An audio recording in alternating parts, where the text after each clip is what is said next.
Green Gables by L. M. Montgomery.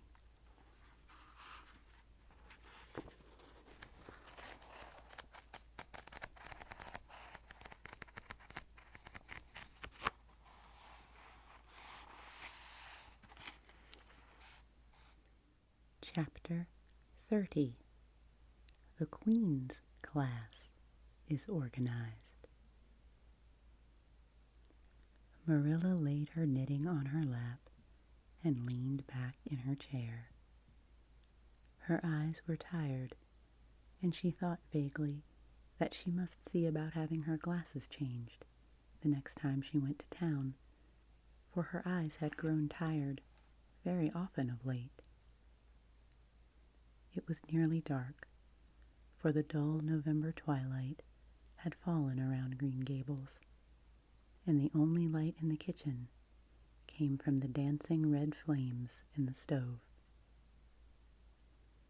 Anne was curled up on the hearth rug, gazing into that joyous glow where the sunshine of 100 summers was being distilled from the maple cordwood. She had been reading, but her book had slipped to the floor, and now she was dreaming, with a smile on her parted lips. Glittering castles in Spain were shaping themselves out of the mists and rainbows of her lively fancy. Adventures, wonderful and enthralling, were happening to her in Cloudland. Adventures that always turned out triumphantly and never involved her in scrapes like those of actual life. Marilla looked at Anne with a tenderness that would never have been suffered to reveal itself in any clearer light than that soft mingling of fireshine and shadow. The lesson of a love that should display itself easily in spoken word and open look was one Marilla could never learn. But she had learned to love this slim, gray-eyed girl with an affection all the deeper and stronger from its very undemonstrativeness. Her love made her afraid of being unduly indulgent, indeed.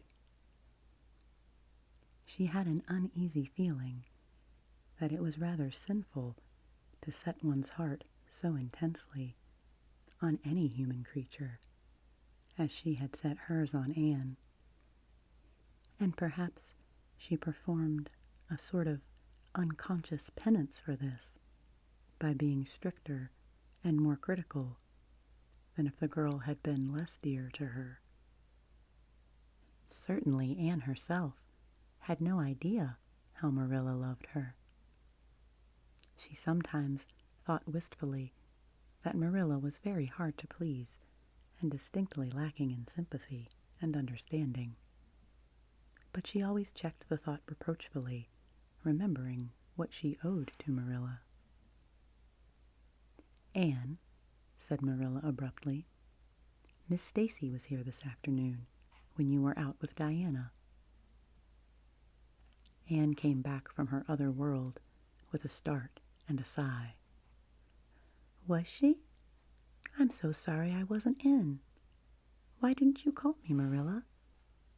Diana and I were only over in the haunted wood. It's lovely in the woods now. All the little wood things, the ferns and the satin leaves and the crackerberries, have gone to sleep, just as if somebody had tucked them away until spring, under a blanket of leaves. I think it was a little gray fairy with a rainbow scarf that came tiptoeing along the last moonlit night and did it. Diana wouldn't say much about that, though. Diana has never forgotten the scolding her mother gave her about imagining ghosts into the haunted wood. It had a very bad effect on Diana's imagination. It blighted it. Mrs. Lynde says Myrtle Bell is a blighted being. I asked Ruby Gillis why Myrtle was blighted, and Ruby said she guessed it was because her young man had gone back on her. Ruby Gillis thinks of nothing but young men, and the older she gets, the worse it is. Young men are all very well in their place, but it doesn't do to drag them into everything, does it? Diana and I are thinking seriously of promising each other that we will never marry, but be nice old maids and live together forever. Diana hasn't quite made up her mind, though, because she thinks perhaps it would be nobler to marry some wild, dashing, wicked young man and reform him. Diana and I talk a great deal about serious subjects now, you know. We feel that we are so much older than we used to be, that it isn't becoming to talk of childish matters. It's such a solemn thing to be almost 14, Marilla. Miss Stacy took all us girls who are in our teens down to the Brook last Wednesday and talked to us about it. She said we couldn't be too careful what habits we formed and what ideals we acquired in our teens, because by the time we were 20, our characters would be developed and the foundation laid for our whole future life. And she said if the foundation was shaky, we could never build anything really worthwhile on it. Diana and I talked the matter over coming home from school. We felt extremely solemn, Marilla, and we decided that we would try to be very careful indeed and form respectable habits and learn all we could and be as sensible as possible so that by the time we were 20, our characters would be properly developed. It's perfectly appalling to think of being 20, Marilla. It sounds so fearfully old and grown up. But why was Miss Stacy here this afternoon? That is what I want to tell you, Anne, if you'll ever give me a chance to get a word in edgewise. She was talking about you. About me? Anne looked rather scared. Then she flushed and exclaimed, "Oh, I know what she was saying. I meant to tell you, Marilla. Honestly, I did. But I forgot. Miss Stacy caught me reading Ben-Hur in school yesterday afternoon when I should have been studying my Canadian history. Jane Andrews lent it to me. I was reading it at dinner hour, and I had just got to the chariot race when school went in. I was simply wild to know how it turned out, although I felt sure Ben-Hur must win, because it wouldn't be poetical justice if he didn't. So I spread the history open on my desk lid, and then tucked Ben-Hur between the desk and my knee. It looked just as if I were studying Canadian history, you know, while all the while I was reveling in Ben-Hur. I was so interested in it that I never noticed Miss Stacy coming down the aisle until all at once I just looked up, and there she was looking down at me, so reproachful-like. I can't tell you how ashamed I felt, Marilla, especially when I heard Josie Pye giggling. Miss Stacy took Ben-Hur away, but she never said a word then. She kept me in at recess and talked to me. She said I had done very wrong in 2 respects. First, I was wasting the time I ought to have put on my studies, and secondly, I was deceiving my teacher in trying to make it appear I was reading a history when it was a storybook instead.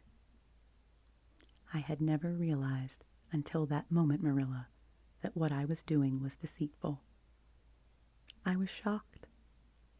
I cried bitterly and asked Miss Stacy to forgive me and said I'd never do such a thing again, and I offered to do penance by never so much as looking at Ben-Hur for a whole week, not even to see how the chariot race turned out. But Miss Stacy said she wouldn't require that, and she forgave me freely. So I think it wasn't very kind of her to come up here and talk to you about it after all. Miss Stacy never mentioned such a thing to me, Anne, and it's only your guilty conscience that's the matter with you. You have no business to be taking storybooks to school. You read too many novels anyhow. When I was a girl, I wasn't so much as allowed to look at a novel. Oh, how can you call Ben-Hur a novel when it's really such a religious book? Protested Anne. Of course, it's a little too exciting to be proper reading for Sunday, and I only read it on weekdays. And I never read any book now, unless either Miss Stacy or Mrs. Allen thinks it is a proper book for a girl 13 3/4 to read. Miss Stacy made me promise that. She found me reading a book one day called The Lurid Mystery of the Haunted Hall. It was one Ruby Gillis had lent me, and oh, Marilla, it was so fascinating and creepy. It just curdled the blood in my veins. But Miss Stacy said it was a very silly, unwholesome book, and she asked me not to read any more of it, or any like it. I didn't mind promising not to read any more like it, but it was agonizing to give back that book without knowing how it turned out. But my love for Miss Stacy stood the test, and I did. It's really wonderful, Marilla, what you can do when you're truly anxious to please a certain person. Well, I guess I'll light the lamp and get to work, said Marilla. I see plainly that you don't want to hear what Miss Stacy had to say. You're more interested in the sound of your own tongue than in anything else. Oh, indeed, Marilla, I do want to hear it, cried Anne contritely. I won't say another word, not one. I know I talk too much, but I am really trying to overcome it, and although I say far too much, yet if you only knew how many things I want to say and don't, you'd give me some credit for it. Please tell me, Marilla. Well, Miss Stacy wants to organize a class among her advanced students who mean to study for the entrance examination into Queen's. She intends to give them extra lessons for an hour after school, and she came to ask Matthew and me if we would like to have you join it. What do you think about it yourself, Anne? Would you like to go to Queen's and pass for a teacher? Oh, Marilla! Anne straightened to her knees and clasped her hands. It's been the dream of my life. That is, for the last 6 months, ever since Ruby and Jane began to talk of studying for the entrance. But I didn't say anything about it because I supposed it would be perfectly useless. I'd love to be a teacher, but won't it be dreadfully expensive? Mr. Andrews says it cost him $150 to put Prissy through, and Prissy wasn't a dunce in geometry. I guess you needn't worry about that part of it. When Matthew and I took you to bring you up, we resolved we would do the best we could for you and give you a good education. I believe in a girl being fitted to earn her own living, whether she ever has to or not. You'll always have a home at Green Gables as long as Matthew and I are here, but nobody knows what is going to happen in this uncertain world, and it's just as well to be prepared. So you can join the Queen's class, if you like, Anne. Oh, Marilla, thank you! Anne flung her arms about Marilla's waist and looked up earnestly into her face. I'm extremely grateful to you and Matthew, and I'll study as hard as I can and do my very best to be a credit to you. I warn you not to expect much in geometry, but I think I can hold my own in anything else if I work hard. I dare say you'll get along well enough. Miss Stacy says you are bright and diligent. Not for worlds would Marilla have told Anne just what Miss Stacy had said about her. That would have been to pamper vanity. You needn't rush to any extreme of killing yourself over your books. There is no hurry. You won't be ready to try the entrance for 1.5 years yet, but it's well to begin in time and be thoroughly grounded, Miss Stacy says. I shall take more interest than ever in my studies now, said Anne blissfully, because I have a purpose in life. Mr. Allen says everybody should have a purpose in life and pursue it faithfully. Only he says we must first make sure that it is a worthy purpose. I would call it a worthy purpose to want to be a teacher like Miss Stacy, wouldn't you, Marilla? I think it's a very noble profession. The Queen's class was organized in due time. Gilbert Blythe, Anne Shirley, Ruby Gillis, Jane Andrews, Josie Pye, Charlie Sloane, and Moody Spurgeon McPherson joined it. Diana Barry did not, as her parents did not intend to send her to Queen's. This seemed nothing short of a calamity to Anne. Never, since the night on which Minnie May had had the croup, had she and Diana been separated in anything. On the evening when the Queen's class first remained in school for the extra lessons, and Anne saw Diana go slowly out with the others, to walk home alone through the birch path and violet vale, it was all the former could do to keep her seat and refrain from rushing impulsively after her chum.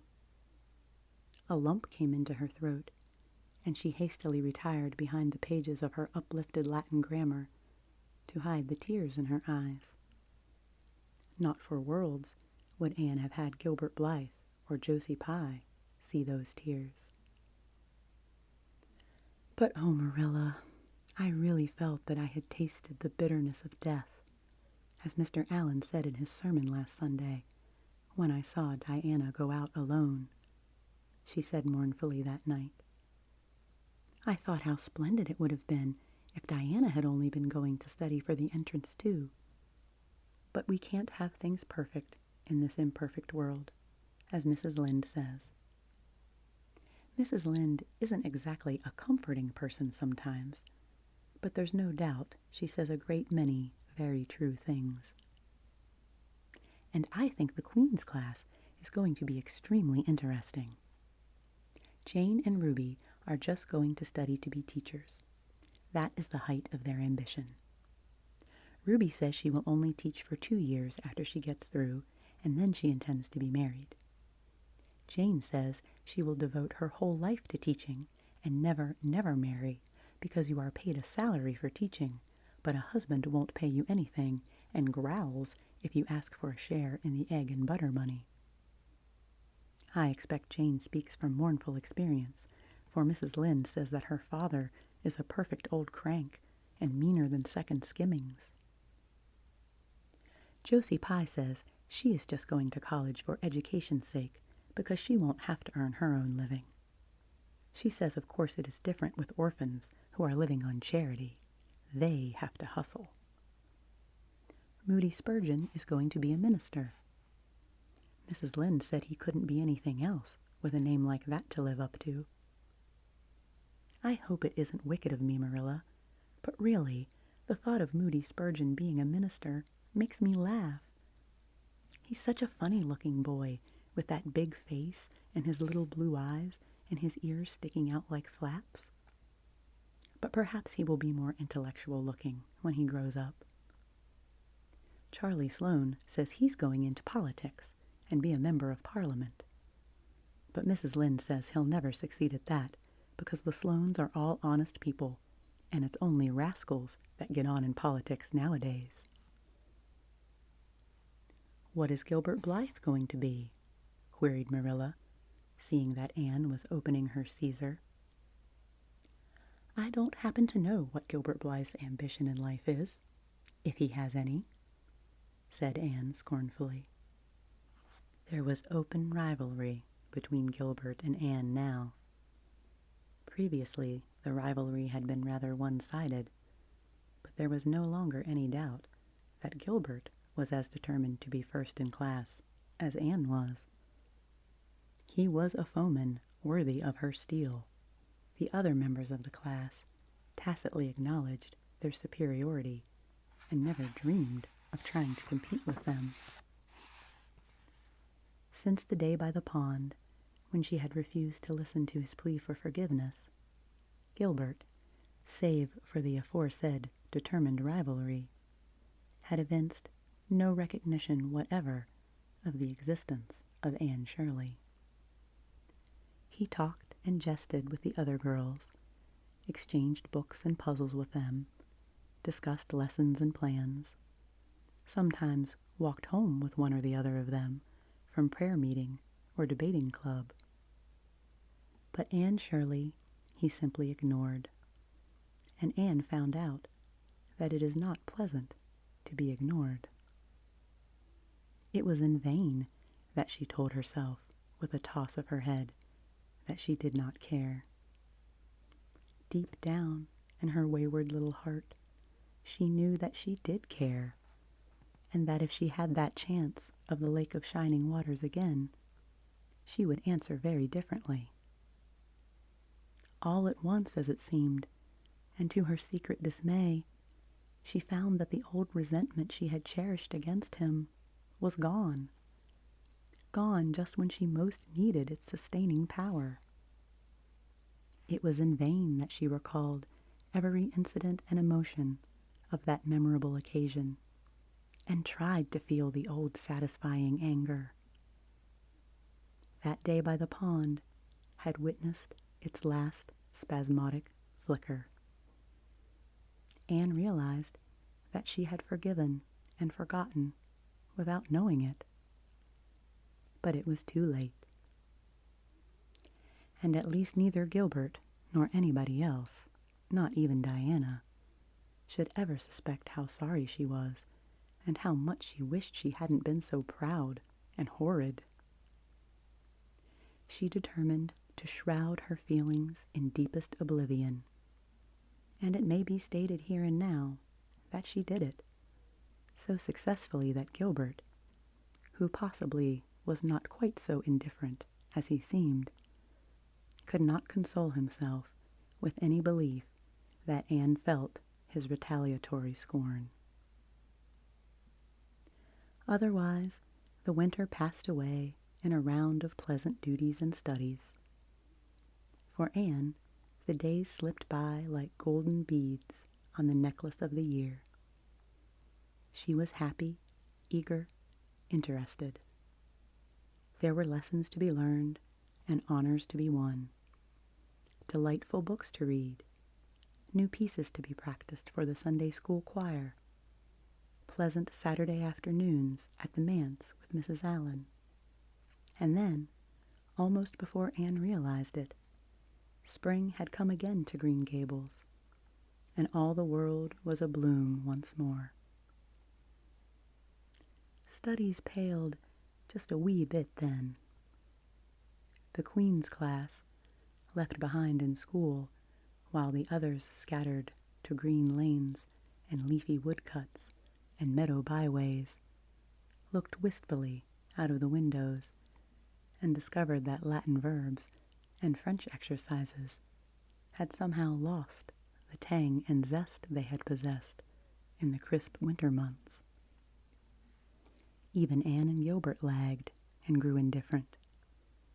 Teacher and taught alike were glad when the term was ended, and the glad vacation days stretched rosily before them. "You've done good work this past year," Miss Stacy told them on the last evening, "and you deserve a good jolly vacation. Have the best time you can in the out-of-door world, and lay in a good stock of health and vitality and ambition to carry you through next year. It will be the tug of war, you know, the last year before the entrance." "Are you going to be back next year, Miss Stacy?" asked Josie Pye. Josie Pye never scrupled to ask questions. In this instance, the rest of the class felt grateful to her. None of them would have dared to ask it of Miss Stacy, but all wanted to, for there had been alarming rumors running at large through the school for some time that Miss Stacy was not coming back the next year, that she had been offered a position in the grade school of her own home district and meant to accept it.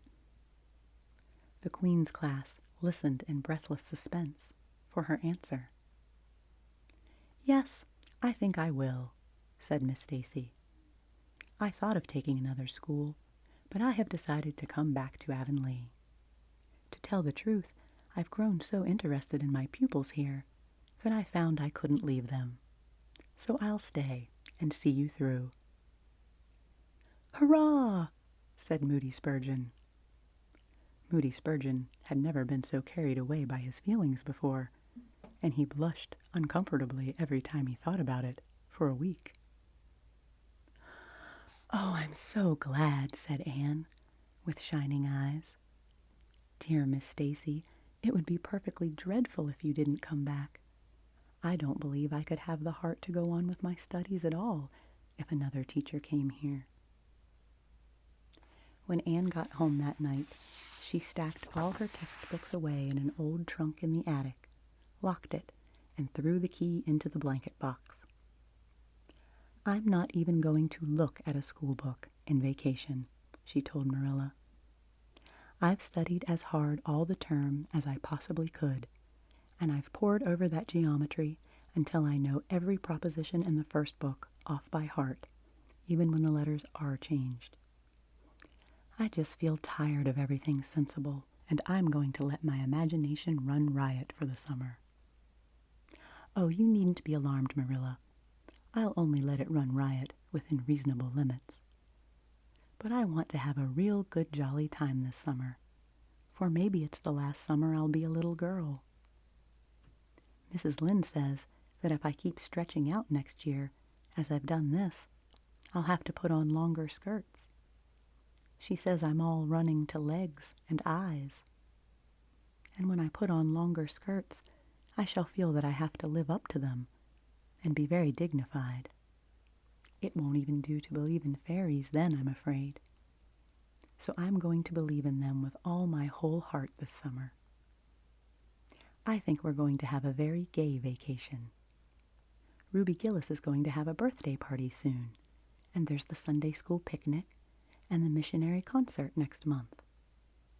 And Mr. Barry says that some evening he'll take Diana and me over to the White Sands Hotel and have dinner there.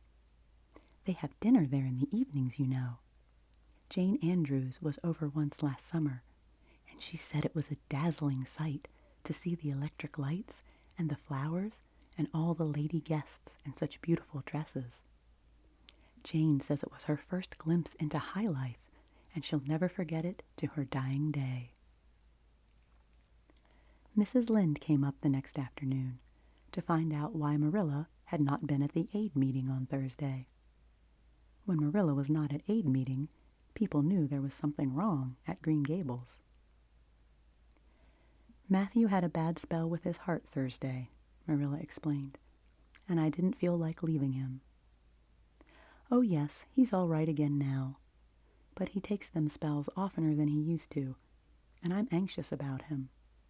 The doctor says he must be careful to avoid excitement. That's easy enough, for Matthew doesn't go about looking for excitement by any means, and never did.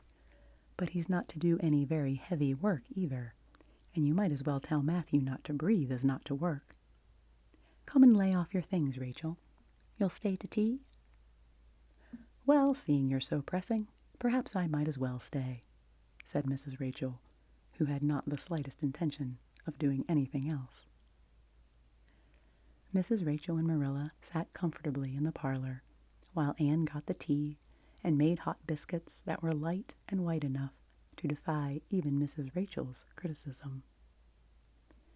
I must say, Anne has turned out a real smart girl, admitted Mrs. Rachel, as Marilla accompanied her to the end of the lane at sunset. She must be a great help to you. She is, said Marilla, and she's real steady and reliable now. I used to be afraid she'd never get over her feather-brained ways, but she has, and I wouldn't be afraid to trust her in anything now. I never would have thought she'd have turned out so well that first day I was here 3 years ago, said Mrs. Rachel. Lawful heart, shall I ever forget that tantrum of hers? When I went home that night, I says to Thomas, says I, mark my words, Thomas, Marilla Cuthbert will live to rue the step she's took.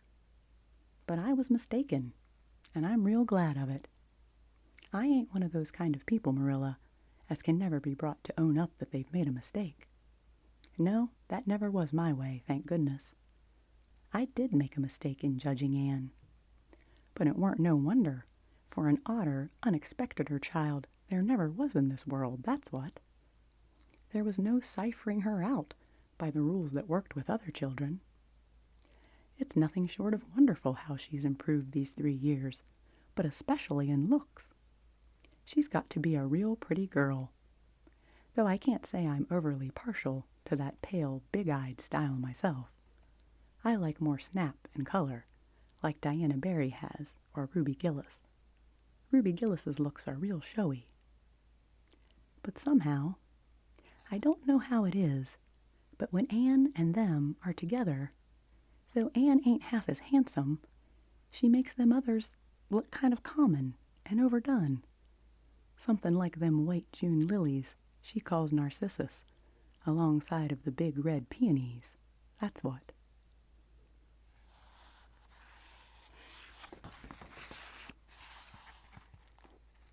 Chapter 31.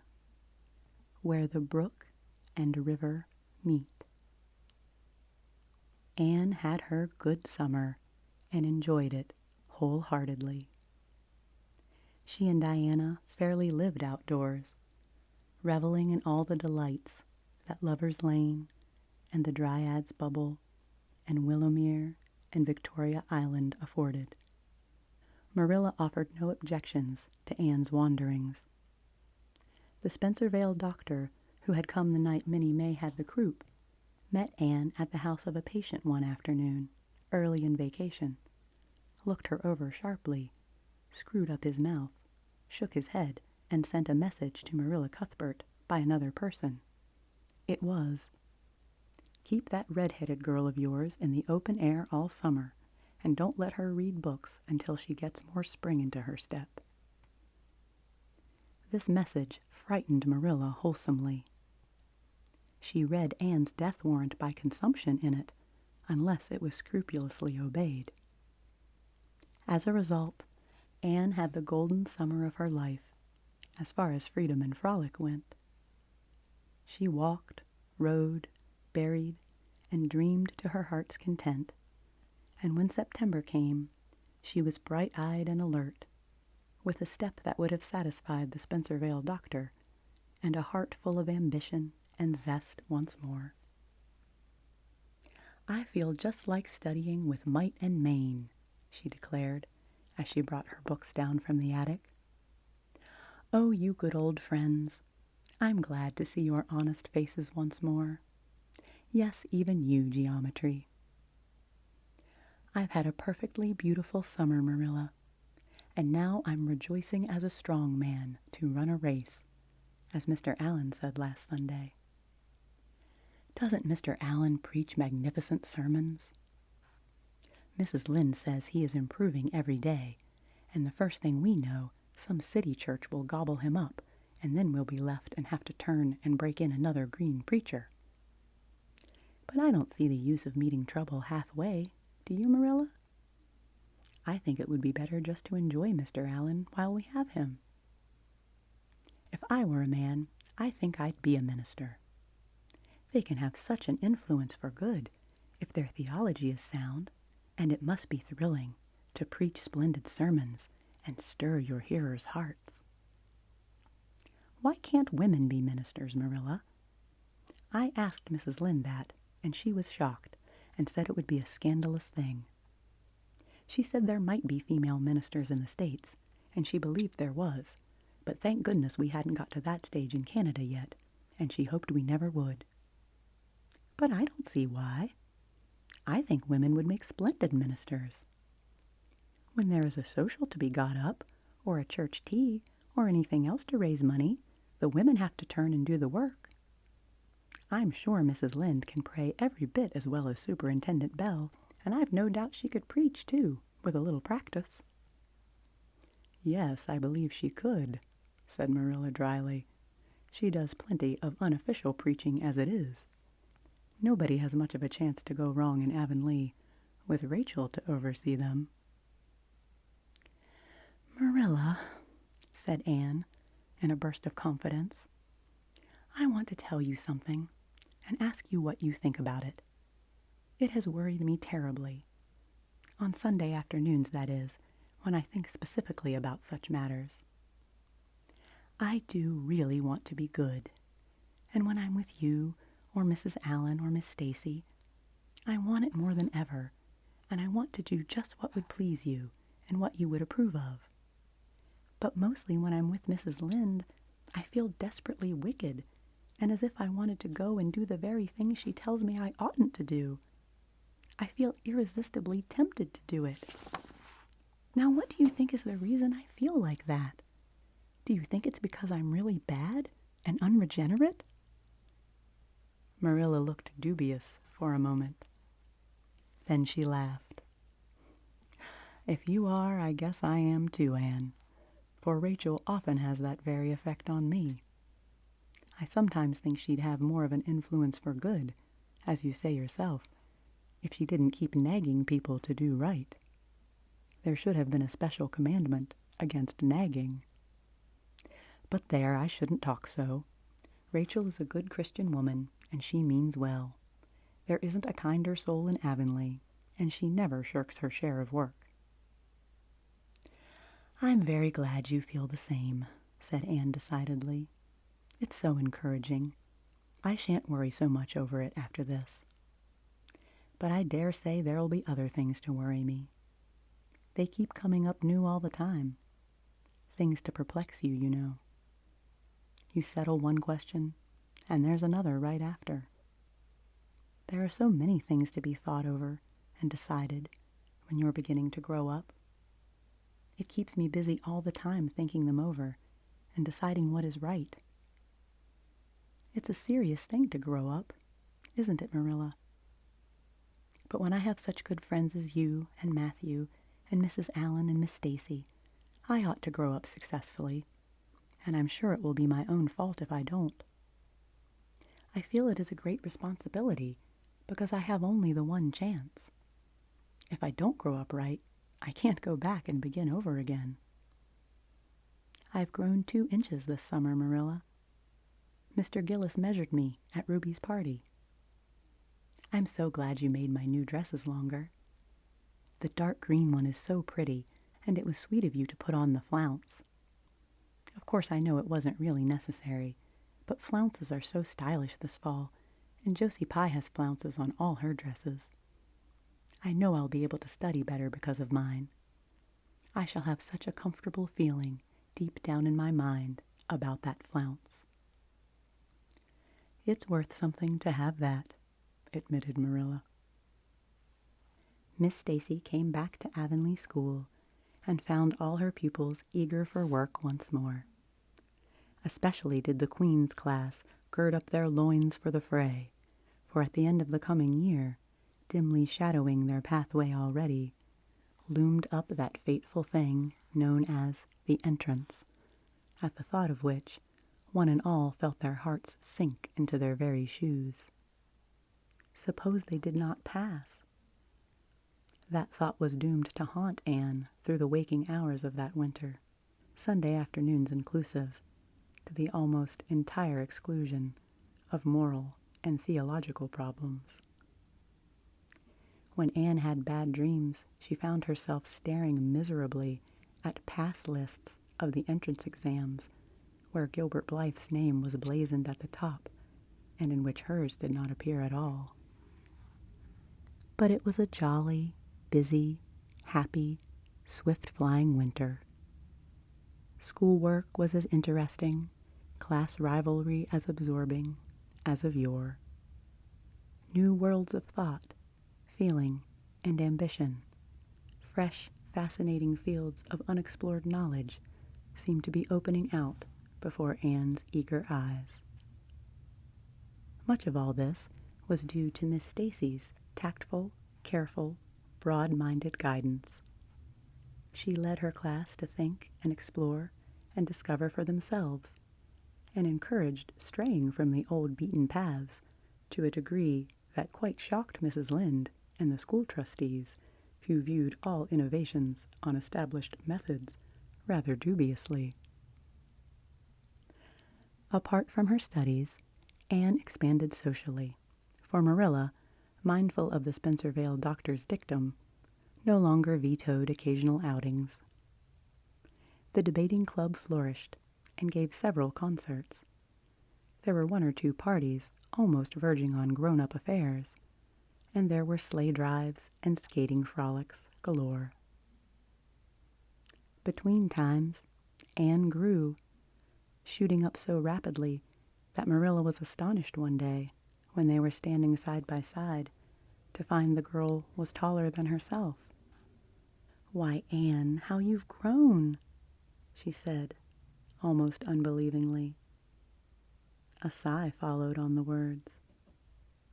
Marilla felt a queer regret over Anne's inches. The child she had learned to love had vanished somehow, and here was this tall, serious-eyed girl of 15, with the thoughtful brows and the proudly poised little head in her place. Marilla loved the girl as much as she had loved the child, but she was conscious of a queer, sorrowful sense of loss. And that night, when Anne had gone to prayer meeting with Diana, Marilla sat alone in the wintry twilight and indulged in the weakness of a cry. Matthew, coming in with a lantern, caught her at it and gazed at her in such consternation that Marilla had to laugh through her tears. "I was thinking about Anne," she explained. "She's got to be such a big girl, and she'll probably be away from us next winter. I'll miss her terrible." "She'll be able to come home often," comforted Matthew, to whom Anne was as yet, and always would be, the little, eager girl he had brought home from Bright River on that June evening 4 years before. "The branch railroad will be built to Carmody by that time." "It won't be the same thing as having her here all the time," sighed Marilla gloomily, determined to enjoy her luxury of grief uncomforted. "But there, men can't understand these things." There were other changes in Anne, no less real than the physical change. For one thing, she became much quieter. Perhaps she thought all the more and dreamed as much as ever, but she certainly talked less. Marilla noticed and commented on this also. "You don't chatter half as much as you used to, Anne, nor use half as many big words. What has come over you?" Anne colored and laughed a little as she dropped her book and looked dreamily out of the window, where big fat red buds were bursting out on the creeper in response to the lure of the spring sunshine.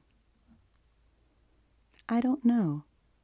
I don't want to talk as much," she said, denting her chin thoughtfully with her forefinger. "It's nicer to think dear pretty thoughts and keep them in one's heart like treasures. I don't like to have them laughed at or wondered over. And somehow I don't want to use big words anymore. It's almost a pity, isn't it, now that I'm really growing big enough to say them if I did want to. It's fun to be almost grown up in some ways, but it's not the kind of fun I expected, Marilla. There's so much to learn and do and think that there isn't time for big words. Besides, Miss Stacy says the short ones are much stronger and better. She makes us write all our essays as simply as possible. It was hard at first. I was so used to crowding in all the big fine words I could think of, and I thought of any number of them. But I've got used to it now, and I see it so much better." "What has become of your story club?" asked Marilla. "I haven't heard you speak of it for a long time." "The story club isn't in existence any longer. We hadn't time for it, and anyhow, I think we had got tired of it. It was silly to be writing about love and murder and elopements and mysteries. Miss Stacy sometimes has us write a story for training in composition, but she won't let us write anything but what might happen in Avonlea and in our own lives, and she criticizes it very sharply and makes us criticize our own, too. I never thought my compositions had so many faults until I began to look for them myself. I felt so ashamed I wanted to give up altogether, but Miss Stacy said I could learn to write well if I only trained myself to be my own severest critic, and so I am trying to. You've only 2 months before the entrance, said Marilla. Do you think you'll be able to get through? Anne shivered. I don't know. Sometimes I think I'll be all right, and then I get horribly afraid. We've studied hard, and Miss Stacy has drilled us thoroughly, but we mayn't get through for all that. We've each got a stumbling block. Mine is geometry, of course, and Jane's is Latin, and Ruby and Charlie's is algebra, and Josie's is arithmetic. Moody Spurgeon says he feels it in his bones that he is going to fail in English history. Miss Stacy is going to give us examinations in June just as hard as we'll have at the entrance, and mark us just as strictly, so we'll have some idea. I wish it was all over, Marilla. It haunts me. Sometimes I wake up in the night and wonder what I'll do if I don't pass. Why, go to school next year and try again, said Marilla, unconcernedly. Oh, I don't believe I'd have the heart for it. It would be such a disgrace to fail, especially if the others passed. And I get so nervous in an examination that I'm likely to make a mess of it. I wish I had nerves like Jane Andrews. Nothing rattles her. Anne sighed, and dragging her eyes from the witcheries of the spring world, the beckoning day of breeze and blue, and the green things upspringing in the garden, buried herself resolutely in her book.